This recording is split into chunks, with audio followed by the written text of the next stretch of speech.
오늘 저는 디모데후서 4장 5절에서 8절까지의 말씀을 가지고 나에게 주어진 숙제, 즉 시험이라는 주제를 가지고 생각을 해보려고 합니다. 한국에서는 지금 탄핵 정국으로 정신이 없는 가운데 어제는 또한 산불 재난 국가위기경보 경계 단계가 발령되어졌습니다. 세계는 지금 미국 중심으로 러시아와 우크라이나의 전쟁, 또 이스라엘과 하마스의 전쟁, 또 로마의 교황청의 프란치스코 교황은 지금 이제 한 달 이상 병원에 입원 가료 중에 있습니다. 그리고 경제는 모두 AI, 인공지능에 몰입해 있을 정도입니다. 이런 때에 우리는 정말 성도는 어떻게 우리의 삶을 실제로 살아야 될까 하고 수많은 고민과 갈등이 많이 일어나게 될 것입니다. 첫째, 우리는 복음 전도자의 자세, 즉 성도의 자세입니다. 디모데후서 4장 5절에 그러나 너는 모든 일에 근신하여 고난을 받으며 전도 일을 하며 내 직무를 다 하라고 말씀하고 있습니다. 성도는 오직 복음을 위하여 복음의 삶을 살며 복음의 증인이 되어야 됩니다. 세상의 분위기에 군중의 무리에 휩쓸려 가지 말고 오직 복음의 사람이 되어야 됩니다. 그러면 복음 전도자 성도는 어떻게 해야 됩니까? 첫째, 모든 일에 근신하라. 여기에 모든 일이라는 것은 어떤 한 가지, 우리는 신앙생활하는 신앙인이니까 신앙생활만을 이야기하는 것이 아니라 신앙생활이 이해하는 모든 것 전체, 신앙생활 외에도 우리가 생활하고 있는 모든 직장생활, 신앙생활, 오늘 내 가족과의 관계, 친구의 관계, 내 이웃과의 관계, 모든 관계에 있어서 전체 다 어떤 한 부분이 아니라 그래서 전체 다 모든 일에 어떻게 해라 근신하라. 이 근신한다는 말은 술 취하지 않는다는 것입니다. 정신 차리고 있다는 것입니다. 그리고 이 근신한다는 말은 내가 스스로 모든 것을 자제한다, 침착한다는 이런 뜻입니다. 그래서 근신한다는 말은 술 취함의 반대로 술 취하지 않다, 정신 차리고 있다, 이 말입니다. 그러면 이 정신 차리고 있다는 말은 제정신이라는 말인데 맑은 정신의 상태에서 맑은 정신에서 나오는 올바른 판단을 하는 사람이 근신하는 사람이라는, 그냥 아무데나 하는 것이 아니라 그냥 멍청한 것이 아니라 내가 맑은 정신 상태에서 모든 것들을 판단하고 일해가는 것이 근신하는. 그렇기 때문에 우리는 모든 일에 우리는 자꾸 신앙생활을 하는 것에 신앙생활을 고기만 한정을 지으러 갑니다. 우리는 모든 일은 성도는 일상생활의 전체이다. 부모와 자식 간에, 친구와의 관계, 이웃과의 관계, 성도의 관계, 교회에서 생활, 사회에서 생활, 직장에서 생활, 모든 일에 다 똑같이 이와 같이 근신하는 정신 차린 그런 상태로 삶을 살아가야 되는 것이 바로 근신하는 것인지를 믿으시기를 바랍니다. 오늘 많은 허탄하는 신하들과 교활한 유혹, 여기에 넘어가지 않고 저항할 수 있는 맑은 정신이 바로 근신하는 것입니다. 지금 우리는 정말 근신하지 않으면 무엇이 올바른 복음의 삶이고 성도가 예수님을 향하여 믿음을 사는 것인지 구분을 못하고 예수님의 당시에 마치 예수님의 십자가에 못 박으소서 하고 외치는 군중들의 함성이 오늘날 똑같은 함성이 되어져 버리고 말았다는 것입니다.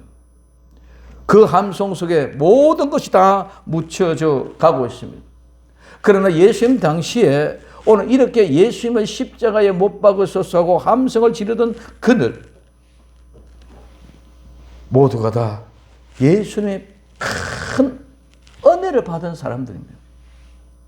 그냥 일부 있다가 아무도 모르는 사람들이 와서 예수님의 십자가에 못 박으소서 하고 외치는 함성을 지르는 것이 아니라 예수님을 통하여 많은 사람들이 안전병기가 일어나는 경험, 중풍병자가 회복되는 은혜, 문둥병자가 고침을 받는 은혜, 귀신이 떠나가는 은혜, 정말 죽었다가 살아나는 그런 모든 은혜의 현장을 보고 겪고 같이 있었던 그 사람들, 오병이어의 기적의 역사의 현장 속에, 칠병이어의 기적의 현장 속에서 많은 것들을 보고 듣고 알고 있던 그 사람들이 무엇을 하고 있느냐?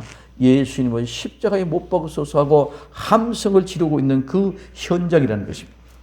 그렇기 때문에 오늘 가장 많이 은혜를 받았던 사람들이 오히려 예수님을 십자가에 못 박으소서 하고 함성을 지르는 소리에 모두가 다 몰려갔어요. 오늘의 현실도 마찬가지입니다. 그들은 정신을 차리지 못하고 무리의 함성 속에 휩쓸려 복음의 소리는 전혀 들리지 않고 또한 들으려고 하지도 않습니다. 오늘 우리는 많은 사람들이 말씀의 홍수를 시대를 맞이했다고 합니다. 말씀의 홍수의 위험에 생수는 보이지도 않고 알 수도 없고 또 관심도 없고 또한 전혀 생수는 없는 것 같이 느껴집니다. 그러나 그 홍수 가운데도 생수는 분명히 흐르고 있습니다. 홍수 가운데 휩쓸려가는 모든 것은 다 죽은 것으로 죽음의 바다를 향하여 떠내려갑니다. 그러나 살아있는 자는 절대로 그 홍수에 휩쓸려 떠내려가지 않고 죽을 것 같은 환경이지만 생수의 줄기에서 흐르는 생명의 향기, 그 향기를 맡으면서 그 한 모금 마시기 위하여 죽을 것 같은 그런 절박한 호흡을 하면서 숨을 내 몰아쉬면서 끝까지 생수의 그늘을 찾아갑니다. 지금의 현실은 모두 술 취한 자들과 같습니다. 모두 이리저리 비틀거립니다. 좌와 우, 진보와 보수, 진영의 논리에 복음은 없습니다. 그러나 지금의 진영의 논리는 아무것도 아닙니다. 모든 천하는 범사가 기한이 있고 모든 목적이 이루어질 때가 있기 때문입니다. 결론은 어느 쪽도 하나님의 뜻이 아니라는 것입니다. 또한 모두가 다 하나님의 계획하고 섭리하신 것이었기 때문에 하나님의 뜻이라는 것입니다. 그렇기 때문에 우리는 성도는 근신해야 된다는 거예요. 두 번째, 고난을 받으라. 이 고난은 불행을 당하다, 고생을 당하다, 재앙이나 고난을 견디다, 참다는 말입니다. 고난, 고생, 불행을 감수해야 된다는 것입니다. 나를 위하여 사는 삶은 절대로 고난이나 고생이 오면 피하고 도망갑니다. 그러나 복음의 사람은 절대로 고난과 고생을 두려워하거나 피하지 말아야만 합니다. 우리는 고난과 고생을 감수하고 감내할 수 있는 지구력이 있어야 되는데, 인내할 수 있어야 되는데 모두가 그런 것은 다 멀리 사라졌습니다. 남을 위해 사는 삶을 사는데 왜 고난을 당하고 고생을 해야 됩니까? 예수님은 죄인들을 위하여 하늘 보좌의 영광을 버리고 이 땅에 죄인들을 위하여 오셨고 죄인들을 위하여 희생하셨습니다. 죄인들에게 기쁨을 주고 화평을 줍니다. 죄인들에게 병을 고쳐주고 문제를 해결시켜 주시고 진리의 길을 가르쳐 주십니다. 그런데 왜 예수님은 십자가에 못 박혀 돌아가셔야만 합니까? 죄인들은 자기 자신들의 유익만을 알지 다른 것은 전혀 관심이 없습니다. 병을 고치고 문제를 해결받고 기쁨을 누리고 따르지만은 그 순간에는 모든 것이 좋아서 최고 최상 오직 예수님하고 함성을 지르며 따라다닙니다. 그러나 다른 것에 미혹되면 그것이 더 좋게 느껴지면 다 버리고 언제 그러느냐는 적지 순간적으로 버리고 배반하고 도망가 버리고 말합니다. 그러한 죄인들을 참고 구원을 이루게 하시기 위하여 당하는 아픔이 고난입니다. 남을 위해 사는 사람은 절대로 부자가 될 수 없습니다. 남을 위해 사는 사람은 가진 것이 없는 가난할 수밖에 없습니다. 그러나 남을 위해 사는 사람이 항상 풍족하고 넉넉할 수밖에 없습니다. 왜? 나누어 주려고 하는데 없으면 나누어 줄 수가 없습니다. 희생을 하려고 하는데 없으면 희생을 할 수가 없기 때문입니다. 우리는 남을 위하여 사는 삶이 곧바로 복음의 삶입니다. 나를 위한 삶은 절대로 빛과 소금이 될 수가 없습니다. 남을 위한 삶은 촛불이 자기 자신을 태워서 촛농을 뚝뚝 떨어뜨리면서 희생하면서 빛을 발하는 것이며, 소금은 자기 자신이 녹여 죽어지면서 짠맛을 내어서 부패를 방지하는 것입니다. 이 모든 것이 성도가 당하는 고난입니다. 그런데 우리의 현실은 예수님의 당시의 무리와 같이 모두가 다 자기 자신의 유익만을 쫓지 진정한 복음을 향한 남을 위하는 삶은 전혀 없다는 것입니다. 그러니 복음이 피폐되고 변질되고 모두가 촛불의 신앙으로 달면 빨아먹는 것만 되어버리고 말았습니다. 지금의 세상 정치에 얼마나 많은 기독인이 있습니까? 현실 정말 복음과 무슨 상관이 있습니까? 정말 복음을 위하여 추위와 눈과 비바람이 몰아치는 저 환경 속에서 저렇게 싸울 수 있을까 하는 생각을 해보게 합니다.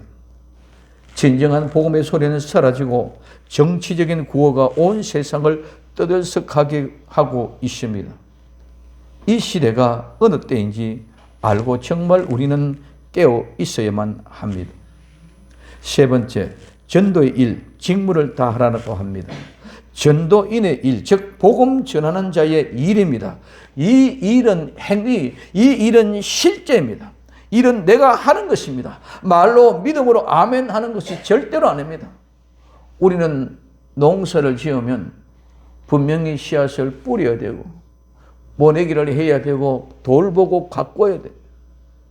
그 모든 과정이 없이 그냥 아멘 한다고 내 알곡이 내 곳간에 들어오는 것은 절대로 있을 수가 없는 것입니다.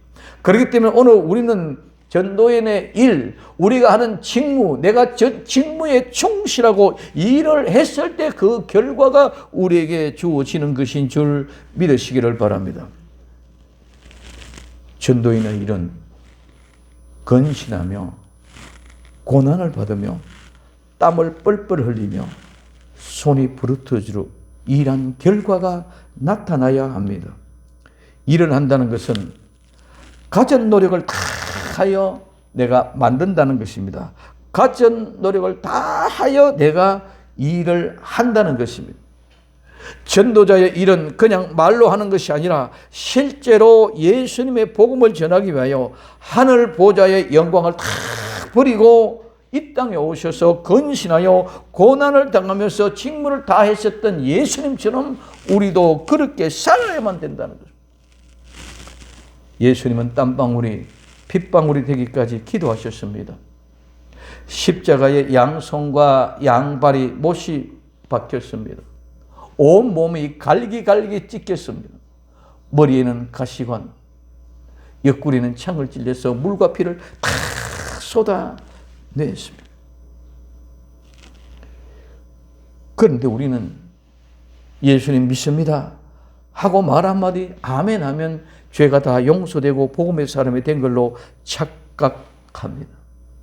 우리는 그 복음의 능력은 반드시 복음의 능력의 삶을 살고 복음의 능력으로 일을 이루어 갈 때에 능력이 나타나는 줄 믿으시길 바랍니다.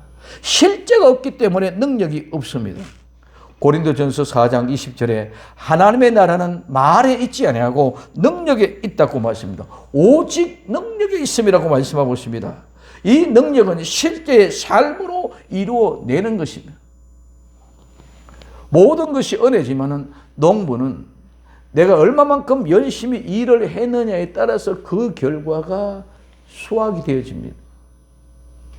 모든 것이 하나님의 전제 조건에 허락해 준 햇빛, 바람, 물, 기름, 영양, 모든 것들이 하나님이 주신 조건 가운데 은혜 가운데서 농부가 일을 한 만큼 결과가 이루어지는 것이지, 하나님이 아무리 좋은 조건 많은 것들을 갖다 주었다 할지라도 농부가 일하지 않은 데는 절대로 그곳에서 수확을 할 수가 없다는 것입니다. 근데 오늘 우리는 많은 사람들이 믿음의 사람만을 가지고 아멘하고 그 자리에 앉아서 다 얻어가려고만 하고 있다는 것입니다. 우리는 믿음의 삶, 정말 실제로 내 직무를 다하는 것 같이 노력하여 성취시키고 완수시켜서 완전하게 충분하게 이루어낸다는 확신을 가지고 우리는 일을 해갈 때에 이것이 바로 복음 전도자의 일이고 직무를 다하는 것입니다. 이때 진정한 능력이 나타나게 되는 줄 믿으시기를 바랍니다. 우리 눈에는 보이지 않고 우리 손에는 잡혀지지 않고 결실이 없는 것 같지만은 오늘 그 모든 것들은 마지막에 추수해서 타작마당에 들어갔을 때에 진정한 알곡이냐 쭉정이냐가 구분되는 것이지, 지금 현재 여름철에 농사를 지었고 있는 가정에서는 아무것도 우리는 모릅니다. 근데 우리는 지금 현실에 조금 뭐가 잘 자라났다, 뭐가 튼튼하다, 제실하다, 시커멓다, 이런 것으로만 판단하고 있습니다. 우리는 보이는 것을 가지고 하지 않고 정말 내게 주어진 일에 땀을 흘리며 눈물을 흘리며 최선을 다하여 하나님의 거룩한 뜻을 완성시키고 이루어서 나로 말미암아 하나님의 이 뜻을 이루기를 성취시키기를 원하신다 하는 믿음을 가지고, 확정을 가지고 내가 그 일을 할 때에 반드시 그 결과가 우리에게 주어진다는 이것이 믿음인 줄 믿으시기를 바랍니다. 그래서 절대로 이것은 행함의 논리가 아닙니다. 행위로 하는 것이 아닙니다. 많은 사람들이 자꾸 행함을 논리를 가지고 자꾸 신학적인 논리를 가집니다. 오늘 우리가 가장 중요한 것은 믿음의 사람은 복음이 그렇게 살도록 만드는 것인 줄 믿으시기 바랍니다. 내가 하려고 노력해서 내 의지로 가지고 하는 것이 아니라 복음의 능력이 나를 그렇게 살도록 이끌어가는 것이기 때문에 내 의지와는 내 결단이 아니라 복음의 능력이 이끌어가는 것이 바로 진정한 능력입니다. 이 능력에 복된 주인공들이 다 될 수 있기를 예수님의 이름으로 부탁을 드립니다. 두 번째, 때를 알아. 오늘 디모데후서 4장 6절에서 7절의 관제와 같이 벌써 내가 부험이 되고 나의 떠날 기약이 가까웠도다. 내가 선한 삶을 사고 나의 달려갈 길을 마치고 믿음을 지켰으니 하고 말씀하고 있습니다. 첫째, 벌써입니다. 이 벌써는 지금입니다. 이미 지금 왔다는 것입니다. 무엇이? 전제, 즉 관제와 같이 내가 부험이 되고, 여기 이제 앞에는 전제라는 말은 없는 말입니다. 뒤에 말을 해석하니 내가 부험이 되고, 이 말이 바로 전제, 즉 오늘 우리 말하는 관제라는 말. 그래서 이 전제라는 말은 부땅, 제사를 지낼 때에 헌주, 즉 술을 부어 드리는 것을 말합니다. 이 전제, 즉 관제는 맨 마지막에 드리는 제사가 바로 이 전제입니다. 민수기 15장 7절에 전제로 포도주 3분의 1 흰을 드려 여호와 앞에 향기롭게 할 것이요. 그뒤에 민수기 15장 10절에 전제로 포도주 반 흰을 드려서 여호와 앞에 향기로운 화제를 삼을지니라 하고 말씀하고 있습니다. 그래서 이 전제 관제는 맨 마지막에 부어드리는 제사. 그러므로 전제와 같이 부음이 된다는 말은 무슨 말입니까? 맨 마지막에 들어짐이 벌써 이미 지금 되어졌다는 거예요. 전제와 같이 내가 부음되어진다. 지금 내가 벌써 이미 그 전제와 같이 부음이 되어질 때다. 마지막 제사가 되어졌다는 것입니다. 두 번째, 그렇기 때문에 떠날 시간이 가까이 왔다는 것입니다. 여기 떠난다는 그냥 우리가 떠나가는 이런 것은 아니라, 이 떠난다는 것은 내가 묶여져 있는 것을 풀어준다는 것입니다. 풀어주니까는 이제는 자유롭게 내가 떠나간다는 이런 의미입니다. 그래서 풀어주다, 떠나도록 풀어주다는 말에서 유래되어 풀어주는 것, 떠나는 것. 지금까지 묶여놓았던 것을 풀어주어 다니게 한다는 말로 비유로는 생명에서 떠나 죽음을, 즉 생명을 떠나서 죽는다는 말은 뭡니까? 이 생명은 우리는 시간과 공간 안에 한정된 삶 속에서 묶어져 있는 것입니다. 이 시간과 공간 안에 한정에 묶어 놓여 있는 것을 풀어므로 말미암아 자유롭게 이제는 시간과 공간의 제약을 받지 않은 영원한 세계로 들어가는 입성하는 것이 바로 죽음이라는 것을 우리는 알아야 됩니다. 그래서 사도 바울은 자신의 죽음에 대하여 말하며 그 죽음의 시간이 가까이 왔다는 것을 말합니다. 이 죽음은 끝나는 것이 아니라 다른 세계로 진입하는 시작입니다. 육신의 시간과 공간의 제약에서 모든 묶여져 있던 끈이 풀려지고 영원한 세계로의 입성입니다. 이것이 마치 무엇과 가능하면은 예수님이 십자가에 못 박혀 장사하시고 무덤에 있었습니다. 세마포로 꽁꽁 묶어서 머리에 수건을 쌌습니다. 예수님 부활하셨을 때 그 모든 세마포와 수건 풀어서 따로 개켜놓고 부활하신 줄 믿으시기를 바랍니다. 나사로가 무덤 속에 갇혔을 때 수종의 동이어서 무덤 속에 장사가 진행되었습니다. 나서야 나오라 할 때 그가 나왔을 때 풀어서 다니게 해라. 자유롭게 되라. 이게 말합니다. 그렇기 때문에 우리는 떠난다는 말을 이 개념이 그냥 나와서 가는구나 이렇게만 생각한다는 것입니다. 그래서 오늘 우리에게서는 육신의 세계에서는 반드시 시간과 공간이라는 것이 우리를 묶고 있습니다. 그것을 풀어놓으면 우리는 자유롭게 영원한 세계에서 영원히 살게 되는 줄 믿으시기를 바랍니다. 그래서 바울은 시간과 공간의 세계를 풀어서 영원한 세계로 떠남을 말합니다. 그렇기 때문에 이제는 자유롭게 떠나게 되는 것이 곧바로 죽음입니다. 그날이 그 시간이 가까이 왔다는 것입니다. 나의 떠날 시간이 가까이 왔다. 즉 이미 벌써 가까이라 말은 이건 바로 옆에 있다는 거예요. 옆에. 죽음인데 옆에 있다. 그러므로 이 말씀은 바울 자신이 죽음이 가까이 왔음, 즉 죽음이 옆에 있다는 사실을 알고 말하는 것입니다. 그렇기 때문에 우리는 때를 알아야만 합니다. 내가 무엇을 하려 그러면 액션, 즉 행동을 취하려 그러면 알아야 행동을 취할 수 있는 것입니다. 천하의 범사가 기한이 있고 모든 목적이 이룰 때가 있습니다. 전도서 3장 2절 그 화의 8절까지 보면 날 때가 있고 죽을 때가 있으며 심을 때가 있고 심을 것을 뽑을 때가 있으며 죽일 때가 있고 치료시킬 때가 있으며 헐 때가 있고 세울 때가 있으며 울 때가 있고 웃을 때가 있으며 슬퍼할 때가 있고 춤출 때가 있으며 또한 찾을 때가 있고 잃어버릴 때가 있고 지킬 때가 있고 버릴 때가 있고 찢을 때가 있고 꿰맬 때가 있으며 잠잠할 때가 있고 말할 때가 있으며 사랑할 때가 있고 미워할 때가 있으며 전쟁할 때가 있고 평안할 때가 있습니다. 그러면 지금 이 시대는 전 세계가 사회주의로 흘러가는 준비하는 시대입니다. 그리고 적 그리스도는 완전히 사회주의, 즉 사회주의보다 더한 전제주의를 만들어 전권을 갖게 될 것입니다. 지금 이때는 모든 것을 준비가 완벽하게 되어져 가고 있는 시대입니다. 이제 우리나라도 전자주민증 시대가 시작되어졌습니다. 이제 정말 핸드폰 안에 모든 것이 다 들어갑니다. AI, 인공지능 발달로 완벽하게 나를 알게 하는 통제 시스템이 가동될 것입니다. 그럼 이제 핸드폰의 분실과 해킹의 염려만 해결되면 모든 것이 완벽한 적 그리스도의 통치 수단이 될 것입니다.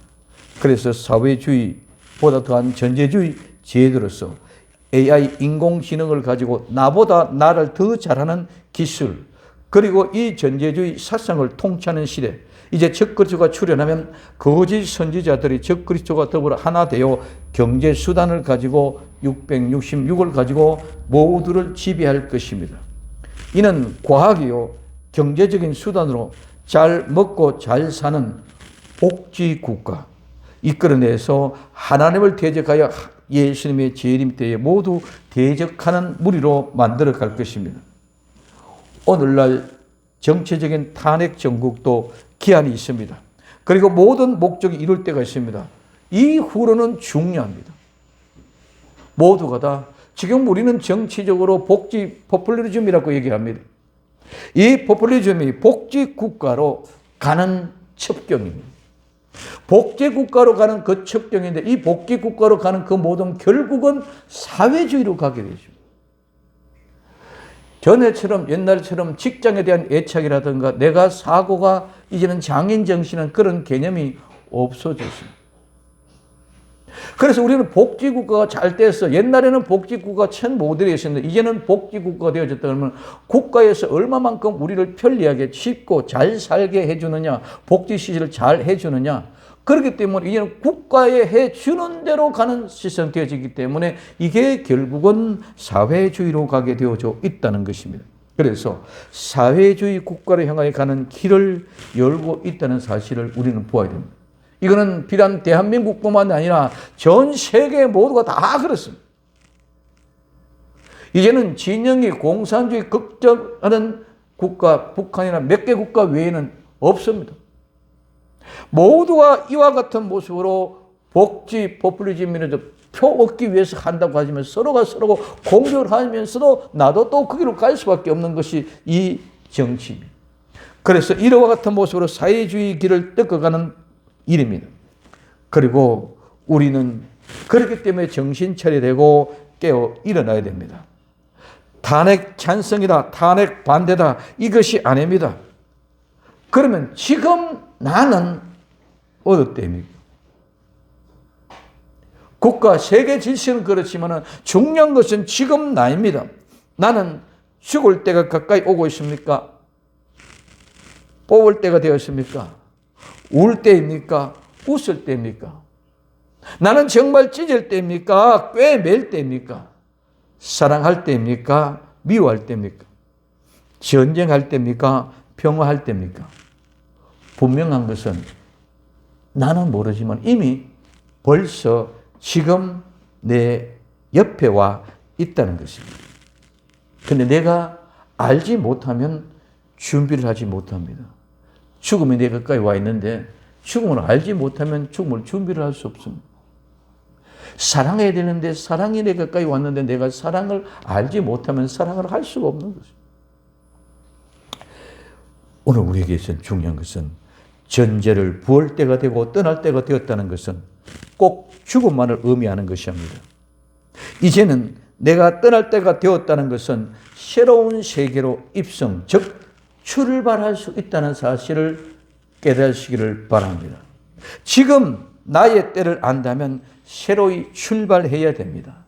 내 때를, 내 자신을 알면은 내가 출발을 해야 됩니다. 내가 알고 있는 대로 출발하고 내가 알고 있는 대로 준비하지 않고 내가 알고 있는 대로 실제로 행동을 취하지 않으면 아는 것과 아무 상관이 없다는 것입니다. 지금 우리는 마지막 때, 추수의 때라 합니다. 추수의 때를 준비하기 위하여 우리는 준비해야 됩니다. 나에게는 타작마당이 필요합니다. 타작마당을 찾아야 됩니다. 창세기 22장 1절에서 2절에 그 일 후에 하나님이 아브라함을 시험하시려 그를 부르시되 아브라함아 하시니 그가 이르되 내가 여기 있나이다. 여호와께서 이르시되 내 아들 내 사랑하는 독자 이삭을 데리고 모리아 땅으로 가서 내가 내게 알려준 한 산 거기서 그를 번제로 드리라고 말하고 있습니다. 아브라함은 하나님에게 시험을 주셨습니다. 즉 숙제를 주셨습니다. 무슨 숙제입니까? 이것이 아브라함에게는 전제를 부을 때 떠날 때가 되었다는 사실입니다. 무엇입니까? 독자 이삭을 데리고 모리아 땅으로 가서 내가 내게 지시한 한 산 거기서 번제를 드리는 말씀입니다. 우리는 그냥 모리아 산이라고 합니다. 무조건 다 모리아 산으로만 인격하고 있습니다. 아닙니다. 모리아 땅으로 가서 모리아 땅에, 즉 모리아 지역으로 가서 그 모리아 지역에는 산이 하나가만 있는 것이 아니라 여러 산이 있다는 말이에요. 근데 그 여러 산이 있는 중에, 모리아 땅에 여러 산이 있는 중에 내가 지시하는 뜻, 내가 가르쳐 주시는 그 한 산에 가서 독자 이삭을 번제로 드리는 것입니다. 하나님이 가르쳐 주시고 지시한 그곳에서 이삭을 번제로 드려야 하는 것입니다. 아무 곳에서나 예배를 드린다고 예배가 아니라는 말씀입니다. 모리아에 있는 한 산, 하나님이 지시하는 한 산입니다. 그곳에서 드려야 됩니다. 예수 그리스도의 복음, 예수님의 절기, 그 7대 절기 중에 지금은 어느 절기냐? 알고 그 절기에 준비하고 그 절기를 준비하고 철저하게 준비해서 시작할 수 있도록 하라는 것이 바로 오늘 이삭을 통해서 모리아 산에 가서 번제를 드립니다. 그렇기 때문에 그 전까지는 아무것도 몰랐습니다. 그러나 오늘 이 아브라함은 갈 바를 알지 못하고 갔어. 그래서 모리아 땅에서 한 산에 지시한, 하나님이 지시한 그 땅을 보고 이제는 하인들을 내려놓고 자기와 이삭 같이 산으로 올라갑니다. 그 찾고 발견하는 것이 우리에게는 숙제인 줄 믿으시길 바랍니다. 그 모리아 산에서 한 산, 하나님이 지시한 그 땅, 즉 예수님의 7대 절기 중에 마지막에 초막절이면 초막절의 절기를 지키기 위하여, 나팔절과 속죄절의 절기면 그 속죄절의 절기를 준비하기 위하여 우리는 고난을 당하면서, 전도인의 임무를 당하면서 우리는 깨고 헌신해야 될 줄로 믿습니다. 그래서 오늘 이와 같이 하나님이 지시한 그 땅이 어디냐? 이스라엘 백성들은 출애굽을 하여 광야에 40년 동안 구름기둥과 불기둥을 인도하는 대로 갑니다. 구름기둥과 불기둥이 인도하는 그 곳은 모두가 다 이스라엘 백성들이 지친 곳은 오아시스인 줄 믿으시기를 바랍니다. 그러니까 우리는 그냥 이스라엘 진쳤구나 그러지만은 이스라엘 백성들이 진친 곳은 하나님이 오아시스에 물이 있는 물가에 진을 쳤단 말이에요. 그리고 출발해 갈 때 광야에 가는 그 광야의 길은 아무도 알지 못하지만 하나님이 구름기둥과 불기둥으로 인도해 주셔서 그곳에 가서 진을 치게 하는 거죠.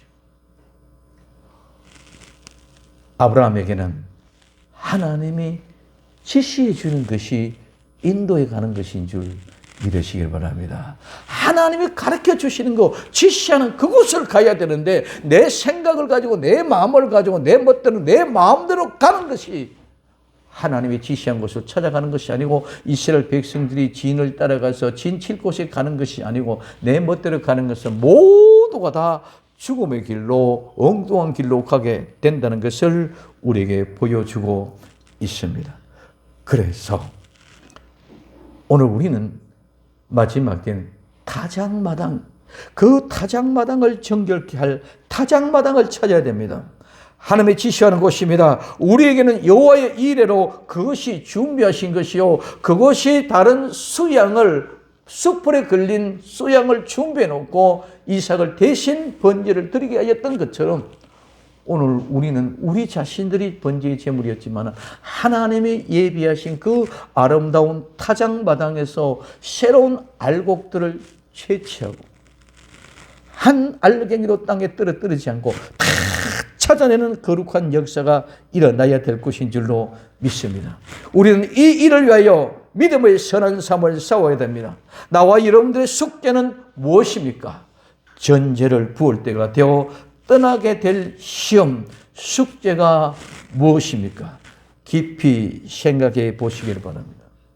세 번째, 달려갈 길을 마치고 믿음을 지켰으니 선한 삶을 싸우고 달려갈 길을 마쳤다. 이 달려갈 길은 우리의 여정입니다. 경기장은 경주 코스입니다. 우리는 노정입니다. 즉 우리의 인생의 행로요, 우리의 일생입니다. 내 일생을 마치고 내 인생을 마치고 완성하고 믿음을 지켰으니 이제 소망의 상급인 면류관을 바로 볼 수 있는 확신이 있어야 되는 줄 믿으시기를 바랍니다. 나의 삶은 분명하고 확실한 믿음의 선한 삶을 싸우고 믿음을 지킨 일생의 삶이었다면 예수님이 내 앞에, 내가 예수님 앞에 설 때에 그 믿음의 은혜가 반드시 면류관을 바라보게 할 것입니다. 세 번째, 면류관을 바라보라. 디모데후서 4장 8절에 이제 후로는 나를 위하여 의의 면류관을 예비되었으므로 주 곧 의로운 재판장이 그날에 내게 주실 것이니 내게만 아니라 주의 나타나심을 사모하는 모든 자에게라고 말하고 있습니다. 이제 후로는, 즉 마지막으로, 끝으로, 그러므로 나를 위하여 나에게 의의 면류관이 예비되어져 있으므로 이 예비되었다는 말은 참 우리를 행복하게 합니다. 이 예비되었다는 말은 저축해 두었다는 것입니다. 저축해 두었다. 그래서 하나님이 저축해 두어서 저장해 놨다, 보관해 놨다, 사 놓았다, 놓아 두었다. 내 믿음의 삶이 근신하여 고난을 받으며 고생하며 눈물의 여정의 삶을 사며 많은 사람들에게 멸시와 외면과 조롱의 삶으로 내 통장에는 저축된 것이 하나도 없고 내 집도 없고 내 있을 것도 없지만은 세상에서 버림받은 사람인 줄 알았는데 하나님은 나의 그 일생의 삶을 인정하시고 눈물과 아픔의 순간순간에 하나님은 하늘에 저축해서 저장하시고 보관하여 놓아져 있다는 사실. 그 사실을 생각할 때에 오늘도 은혜가 나는 나에게 맡겨준 숙제를 해결하기 위하여 시험의 현장으로 달려갈 수 있는 믿음의 용기를 부어주고 있는 것입니다. 곧 주의 의로운 재판장이신 예수님이 그날에 나에게 주실 것입니다. 그러나 나뿐만 아니라 주의 나타나심을 사모하는 모든 자에게입니다. 누구는 되고 누구는 안 되고 누구에게는 면류관이 준비되어 있고 누구에게는 의의 면류관이 저축되어 있고 누구에게는 안 되어 있는 것이 아니라 주의 나타나심을 사모하는 모든 사람, 즉 예수님을 재림을 사모하며 사랑하는 사람은 누구든지 한 사람도 빠짐없이 모두에게 예비되어져 저축하여 보관하고 계심을 믿고 오늘도 우리는 우리에게 주어진 때를 알고 믿음으로 깨워 건신하며 고난을 받으며 복음 전도자의 직무를 잘 감당하여 우리의 일생을 마감할 때에 예비되어져 있는 의의 면류관을 바라보며 오늘도 승리하는 복된 성도가 될 수 있기를 예수님의 이름으로 부탁을 드립니다. 오직 예수님 마라나다 기도합니다. 사랑하는 주님 감사합니다. 정말 나에게 주어진 숙제, 시험 해결하기 위하여 오늘도 달려갈 길 달려갈 수 있는 은혜가 임하면 나를 위하여 예비된 아름다운 면류관이 있기에 그것을 보기에 두려움 없이 당당하게 남을 위하여 오늘도 희생의 삶을 살아갈 수 있는 은혜가 주어진 줄로 믿사오니 그 거룩한 역사가 끊이지 않고 우리 주님 오시는 그날까지 주님 앞에 서는 그날까지 변함없도록 축복하옵소서. 다시 오실 예수님의 이름으로 기도드립니다. 아멘.